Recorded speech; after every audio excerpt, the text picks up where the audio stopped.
วันนี้มาเบิ่งการดึงข้อมูลจาก WMIS เนาะตารางที่5เข้ามาเนาะตารางที่5เข้ามาก่อนอื่นเราต้องไปดึงข้อมูลจาก WMIS เข้ามาก่อน copy เข้ามา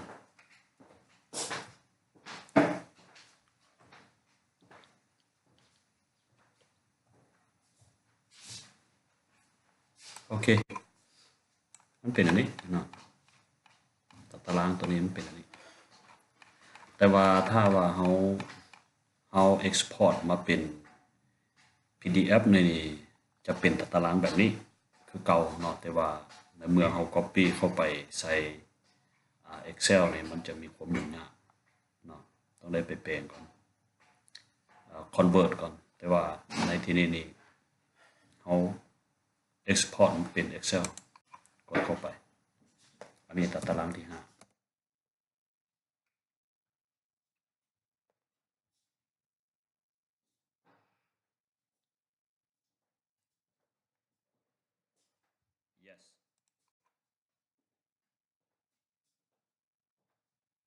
มันเป็นอันนี้มันเป็นมายงมายางอันนี้เป็นมายงมายางอันนี้ให้พวกอาจารย์อันนี้กดภาษีกดเข้าไป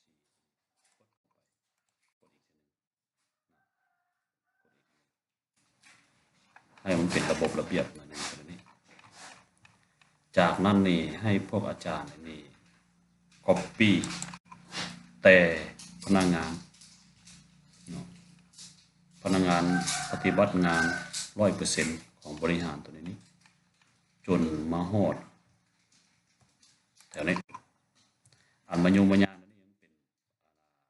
ใส่เสถาลาวเนาะเดี๋ยวเขาจะไปแปลงมัน copy เข้าไปเปิดที่ฐานข้อมูลของเราเนาะฐานข้อมูลของเราถ้าฐานข้อมูลตัวนี้มันเป็นแนวนี้นี่เขา copy เข้าไปมันจะบ่ได้นะต้องกับการคำนวณก่อนเพราะว่าตัวนี้ข้าพเจ้าได้ใส่ VBA เข้าไปช่วยเล็กๆน้อยๆเนาะเพื่อบังคับให้ตัวที่บ่มีข้อมูลเนี่ยมันหายไปเนาะให้กับการคำนวณตัวนี้ให้มันโซพวกที่บ่มีข้อมูลตัวนี้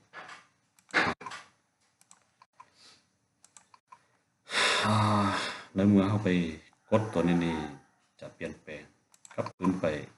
copy อีกทีนึงแล้วก็ paste บอก volume นี่มันจะออกมาแบบนี้จังซั่นนี่แถวนี้ให้เปลี่ยนเนาะให้เปลี่ยนมาเป็นเพชรสลัด OT เนาะให้เปลี่ยนก่อนเนาะ copy เข้าไป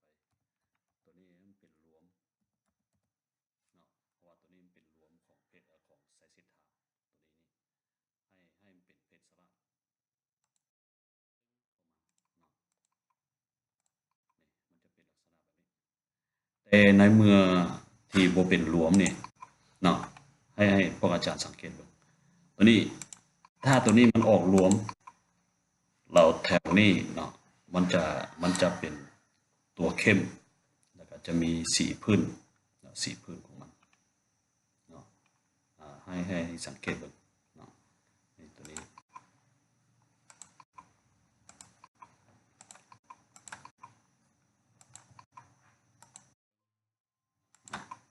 จะเป็นลักษณะนี้ตัวนี้นี่ในเมื่อเขาจะพิมพ์เนาะเขาจะพิมพ์ออกมาเป็นข้อมูลเนาะพิมพ์ออกมาเป็นข้อมูลที่จะไปเซ็นหรือว่าไปผ่านบรรดาห้องการเขาก็สามารถพิมพ์ออกได้ละตัวนี้นี่เนาะแต่ว่าถ้าบ่อยากให้มันเปลืองเจี้ยเนาะเขาก็กดคำนวณเข้าไปเพื่อ